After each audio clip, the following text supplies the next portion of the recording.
प्यारे बच्चों नमस्कार। आज हम बाल राम कथा का अध्याय 5 चित्रकूट में भरत पढ़ेंगे और चित्रकूट में भरत अध्याय में आने वाले कठिन शब्दों का अर्थ भी समझने का प्रयास करेंगे और पूरा अध्याय विस्तार से पढ़ेंगे ताकि आगामी परीक्षा में इनसे जुड़े प्रश्नों का उत्तर हम दे सके। भरत अपने ननिहाल कैकेय राज में थे। अयोध्या की घटनाओं से सर्वथा अनभिज्ञ, लेकिन वे चिंतित थे। उन्होंने एक सपना देखा था, उस पर उसका अर्थ नहीं समझ पा रहे थे। संगी साथियों के साथ बातचीत में भी उन्होंने कहा, मैं नहीं जानता कि उसका क्या अर्थ है, पर अपने सपने में मुझे डर लगने लगा। मैंने देखा कि समुद्र सूख गया है, चंद्रमा धरती पर गिर पड़े, वृक्ष सूख गए, एक राक्षसी पिता को खींचकर ले जा रही है। वे रथ पर बैठे हैं, रथ गधे खींच रहे हैं। इस समय भरत मित्रों को अपना सपना सुना रहे थे। ठीक उसी समय अयोध्या से घुड़सवार दूत वहां पहुंचे। घुड़सवारों ने छोटा रास्ता चुना था। जल्दी पहुंचने के लिए भरत को संदेश मिला। वे तत्काल अयोध्या जाने के लिए तैयार हो गए। ननिहाल में भरत का मन नहीं लग रहा था। उनका मन उचट गया था। यहाँ उचटना का अर्थ है मन का बिल्कुल विमुख हो जाना, मन ना लगना। भरत अयोध्या पहुंचने को उतावले थे। कैकेय राज ने भरत को विदा किया। 100 रथों और सेना के साथ उन्हें घुड़सवारों से अधिक समय लगा, क्योंकि भरत 100 रथों की सवारी पर थे। लंबा रास्ता पकड़ना पड़ा। सेना और रथ खेतों से होकर नहीं जा सकते थे। वे 8 दिन बाद अयोध्या पहुंचे। नदी पर्वत लांघते हुए, थके हुए और चिंतित। भरत ने अयोध्या नगरी को दूर से देखा। नगर उन्हें सामान्य नहीं लग रहा था। बदला बदला सा, अनिष्टि की आशंका उनके मन में और गहरी हो गई। मेरी अयोध्या नगरी नहीं है, क्या हो गया है इसे? उन्होंने पूछा। सड़कें सूनी हैं, बाग बगीचे उदास हैं, सब लोग कहाँ गए? वह तुमुलनाद कहाँ है? पक्षी भी कलरव नहीं कर रहे। इतनी चुप्पी क्यों? किसी ने भरत के प्रश्नों का उत्तर नहीं दिया। यहाँ तुमुलनाद का अर्थ है मानवों की आवाजाही का शोर व कोलाहल, और यहीं दूसरी तरफ कलरव का अर्थ है पक्षियों की मधुर आवाज और चहक। नगर पहुंचते ही भरत सीधे राजभवन गए, वहां दशरथ के प्रसाद की ओर। महाराज वहां नहीं थे। फिर वे कैकेयी महल की ओर बढ़े। माँ ने आगे बढ़कर पुत्र को गले लगा लिया, परंतु भरत की आंखें पिता को ढूंढ रही थी। उन्होंने माँ से पूछा। माँ ने उत्तर दिया, पुत्र, तुम्हारे पिता चले गए, जहाँ से कोई लौटकर नहीं आता। उनका निधन हो गया है। भरत यह सुनते ही शोक में डूब गए, पछाड़ खाकर गिर पड़े, विलाप करने लगे। माँ कैकेयी ने उन्हें उठाया, ढांढस बंधाया। यहाँ पछाड़ खाकर गिरने का अर्थ है शरीर पत्थर का हो जाना, बुत बन जाना और धरती पर गिर जाना। विलाप करने का अर्थ है बहुत अधिक दुखी हो जाना। ढांढस बंधाने का अर्थ है हिम्मत देना व हौसला देना। तो पुत्र, यशस्वी कुमार शोक नहीं किया करते। तुम्हारा इस प्रकार दुखी होना उचित नहीं है, राजगुणों के विरुद्ध है। अपने आप को संभालो। क्या से क्या हो गया? भरत यह मानकर चल रहे थे कि पिता राज्याभिषेक की तैयारी में व्यस्त होंगे। सब कुछ उल्टा हो गया। उन्होंने मेरे लिए कोई संदेश नहीं दिया? भरत ने माँ से पूछा। नहीं। अंतिम समय में उनके मुंह से केवल 3 शब्द निकले, हे राम, हे सीते, हे लक्ष्मण। तुम्हारे लिए कुछ नहीं कहा। भरत व्याकुल थे। विकलता बढ़ती जा रही थी। वह तुरंत राम के पास जाना चाहते थे। महाराज ने उन्हें वनवास दे दिया है 14 वर्ष के लिए। सीता और लक्ष्मण भी राम के साथ गए हैं। कैकेयी ने भरत के मन को पढ़ते हुए कहा। वह जानती थी कि भरत यहाँ से सीधे राम के पास ही जाएंगे। परंतु वनवास क्यों? भ्राता राम से क्या कोई अपराध हुआ है? यहाँ भ्राता का अर्थ है भाई या बंधु। हमने कोई अपराध नहीं किया, महाराज ने उन्हें दंड भी नहीं दिया। इसके लिए मैंने महाराज दशरथ से प्रार्थना की थी। मुझे तुम्हारे हित में यही उचित लगा। मैं तुम्हारा अहित नहीं देख सकती थी। कैकेयी ने कहा। वरदान की पूरी कथा सुनाते हुए उन्होंने कहा, उठो पुत्र, राजगद्दी संभालो।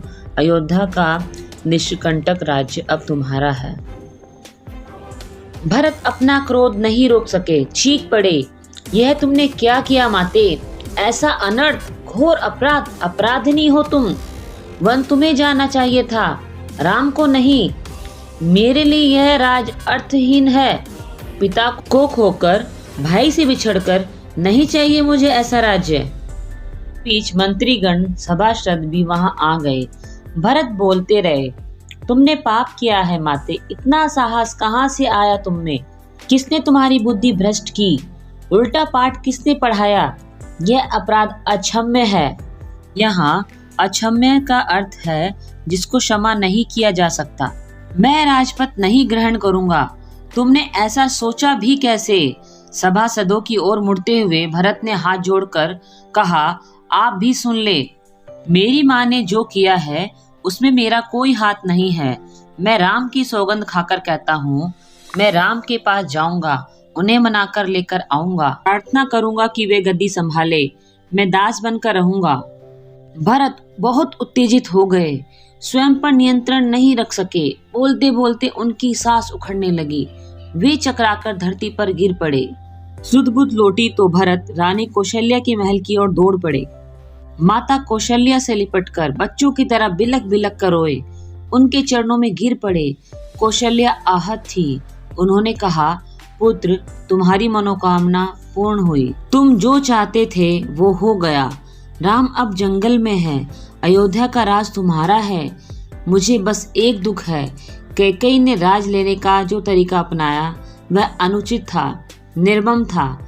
तुम राज करो पुत्र, पर मुझ पर एक दया करो, मुझे मेरे राम के पास भिजवा दो। भरत ने रानी कौशल्या से क्षमा मांगी, सफाई दी। रानी कैकेयी के व्यवहार पर ग्लानि व्यक्त की। कहा, राम मेरे प्रिय अग्रज हैं। यहाँ अग्रज का अर्थ है पहले जन्मा हुआ या बड़ा भाई। मैं उनका अहित सोच भी नहीं सकता। मैं निरपराध हूँ।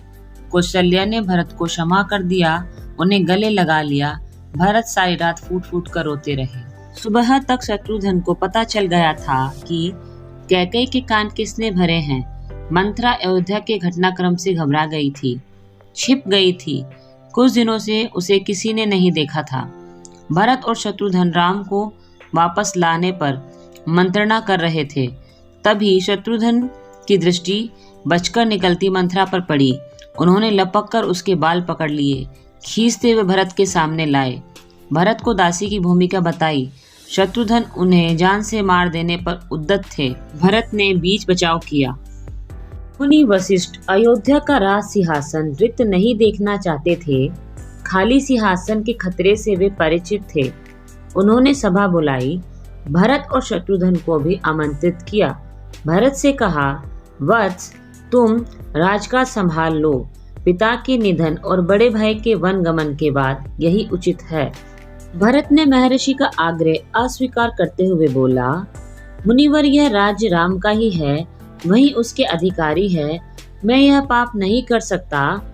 हम सब वन जाएंगे और राम को वापस लाएंगे। वन जाने के लिए सभी तैयार थे। भरत ने सबके मन की बात कह दी। सबकी इच्छा थी राम अयोध्या लौटकर आए। अगली सुबह भरत सभी मंत्री और सभासदों के साथ वन के लिए चले। गुरु वशिष्ठ साथ थे, नगरवासी भी थे। अयोध्या की चतुरंगिनी सेना को भी साथ लेकर भरत आगे आगे चले। राम तब तक गंगा पार कर चुके थे और चित्रकूट पहुंच गए थे। वहां एक आश्रम था महर्षि भरद्वाज का। गंगा यमुना के संगम पर राम आश्रम में नहीं रहना चाहते थे ताकि महर्षि को असुविधा ना हो। महर्षि ने उन्हें एक पहाड़ी दिखाई। सुंदर स्थान, सुरमय दृश्य, पर्णकुटी वहीं बनाई गई। भरत को सूचना मिल गई थी, वे चित्रकूट ही आ रहे थे पूरे दल बल के साथ। सेना के चलने से आसमान धूल से अट गया था। यहाँ अट का अर्थ है आसमान धूल से भर गया था। हर ओर कोलाहल। वे श्रृंगेश्वरपुर पहुंचे। निषादराज गुह को सेना देखकर कुछ अंदेशा हुआ। कहीं राजमद में आकर भरत राम पर आक्रमण करने तो नहीं जा रहे हैं। जब सही स्थिति का पता चला तो उन्होंने भरत की अगवानी की। गंगा पार करने के लिए देखते ही देखते 500 नावें जुटा दी।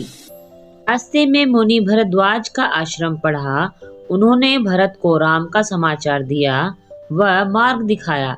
जिधर से राम गए वह पहाड़ी दिखाई जहां राम ने पर्णकुटी बनाई। अयोध्या वासियों ने रात आश्रम में बिताई, इस संतोष के साथ कि राम अब दूर नहीं है। आगे घना जंगल था। सेना चली तो वन में खलबली मच गई। जानवर इधर उधर भागने लगे। पक्षियों ने भी अपना बसेरा छोड़ दिया। छोटी वनस्पति सेना के पांव तले कुचल गई। बड़े वृक्ष थरथरा उठे। राम और सीता पर्णकुटी में थे। लक्ष्मण पहरा दे रहे थे। कोलाहल उन्होंने भी सुना। वे एक ऊंचे पेड़ पर चढ़ गए देखने के लिए कि क्या मामला है। लक्ष्मण ने देखा कि विराट सेना चली आ रही है। सेना का ध्वज जाना पहचाना था। अयोध्या की सेना थी। वे उत्तर की ओर से आ रहे थे। लक्ष्मण ने पेड़ से ही चीखकर कहा, भैया, भरत सेना लेकर इधर ही आ रहे हैं। लगता है वे हमें मार डालना चाहते हैं ताकि एक छत्र राज कर सके। हम कुटी से बाहर आए। उन्होंने लक्ष्मण को समझाया, भरत हम पर हमला नहीं करेगा, कभी नहीं। वह हम लोगों से भेंट करने आ रहा होगा। राम ने कहा, भेंट के लिए सेना के साथ आने का क्या औचित्य है? दो भाइयों के मिलन में सेना का क्या काम? लक्ष्मण आश्वस्त नहीं थे। वे सेना पर आक्रमण करना चाहते थे। राम ने उन्हें रोक दिया। वीर पुरुष धैर्य का साथ नहीं छोड़ते। कुछ समय प्रतीक्षा करो। इस प्रकार का उतावलापन उचित नहीं है लक्ष्मण। भरत ने सेना पहाड़ी के नीचे रोक दी। नगरवासियों ने भी वहीं ठहरने का निश्चय किया। कोलाहल थम गया। उसकी जगह पुनः वन की नैसर्गिक शांति लौट आई। भरत ने पहाड़ी को प्रणाम किया। शत्रुघ्न को साथ में लेकर नंगे पांव ऊपर चढ़ने लगे। पांव की गति अचानक बढ़ गई। भाई से मिलने की उत्कंठा जो थी, वे और प्रतीक्षा नहीं कर पा रहे थे। पहाड़ी पर दूर से उन्हें एक छवि दिखाई दी। वे राम थे। सीता और लक्ष्मण भी उनके पास थे। भरत दौड़ पड़े। अपने आप को एक पल भी न रोक सके। उनके चरणों में गिर पड़े। उनके मुंह से एक शब्द भी ना निकला। शत्रुघ्न ने भी राम के चरण की वंदना की। उन्होंने दोनों को उठाकर सीने से लगाया। उनके आंखों के आंसू पूछे। भरत साहस नहीं जुटा पा रहे थे। बड़े भाई को यह सूचना कैसे दे कि पिता दशरथ अब नहीं रहे। एक दुखद समाचार है भ्राता, बहुत कठिनाई से उन्होंने कहा। पिता दशरथ अब नहीं रहे। आपके आने के 6ठे दिन दुख में प्राण त्याग दिए। राम सन्न रह गए एवं शोक में डूब गए। राम को पता चला कि भरत के साथ केवल सेना ही नहीं आई है, नगरवासी भी आए हैं, गुरुजन है, माता है, कैकेयी भी है। राम लक्ष्मण पहाड़ी से उतरकर उनसे भेंट करने आए। सबसे स्नेह से मिले। सीता को तपस्विनी के वेश में देखकर माताएं दुखी हुई। राम ने कैकेयी को प्रणाम किया सहज भाव से। कैकेयी मन ही मन पछता रही थी। अगले दिन भरत ने राम को राजग्रहण का आग्रह किया। समझाया, विनती की कि अयोध्या लौट चले। राम इसके लिए तैयार नहीं हुए। पिता की आज्ञा का पालन अनिवार्य है। पिता की मृत्यु के बाद मैं उनका वचन नहीं तोड़ सकता। भरत को राजकाज समझाया। कहा कि अब तुम ही गद्दी संभालो, यह पिता की आज्ञा है। राम भरत संवाद के समय मंत्री और सभासद वहां उपस्थित थे। मुनि वशिष्ठ भी थे। भरत बार बार राम से लौटने का आग्रह करते रहे।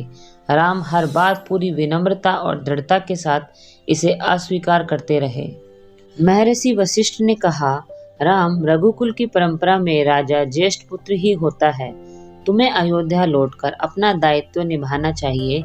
इसी में कुल का मान है। राम ने बड़े संयत स्वर में कहा। यहाँ संयत का अर्थ है मर्यादित स्वर में बोलना। चाहे चंद्रमा अपनी चमक छोड़ दे, सूर्य पानी की तरह ठंडा हो जाए, हिमालय शीतल ना रहे, समुद्र की मर्यादा भंग हो जाए, परंतु मैं पिता की आज्ञा से विरत नहीं हो सकता। मैं उनकी ही आज्ञा से वन आया हूँ और उन्हीं की आज्ञा से भरत को राजगद्दी संभालनी चाहिए। राम किसी भी तरह लौटने को तैयार नहीं हुए। भरत के चेहरे पर निराशा के भाव थे। वे विफल हो गए थे राम को मनाने में। आप नहीं लौटेंगे तो मैं खाली हाथ नहीं जाऊंगा। आप मुझे अपनी खड़ाऊ दे दे। मैं 14 वर्ष उसी की आज्ञा से राजकाज चलाऊंगा। भरत का यह आग्रह राम ने स्वीकार कर लिया और अपनी खड़ाऊ दे दी। भरत ने खड़ाऊ को माथे से लगाया और कहा, 14 वर्ष तक अयोध्या पर इन चरण पादुकाओं का ही शासन रहेगा। सबको प्रणाम कर राम ने उन्हें चित्रकूट से विदा किया। खड़ाऊ का अर्थ है श्री राम जी की चरण पादुका, अर्थात पैरों में पहने जाने वाली चप्पल। श्री राम की चरण पादुकाओं को एक सुसज्जित हाथी पर रखा गया। प्रतिहारी उस पर चबड़ डुला रही थी। अयोध्या पहुंचकर भरत ने चरण पादुका का पूजन किया। ये पादुकाएं राम की धरोहर है। मैं इनकी रक्षा करूंगा। इनकी गरिमा को आज तक नहीं आने दूंगा। भरत अयोध्या में कभी नहीं रुके। तपस्वी के वस्त्र पहने वह नंदीग्राम चले गए। जाते समय उन्होंने कहा, मेरी अब केवल एक ही इच्छा है। इन चरण पादुकाओं को उन चरणों में देखो जहां इन्हें होना चाहिए। मैं राम के लौटने की प्रतीक्षा करूंगा 14 वर्ष तक। लाइक करें, जानकारी को साझा करें और सब्सक्राइब भी करें। धन्यवाद। Bye bye.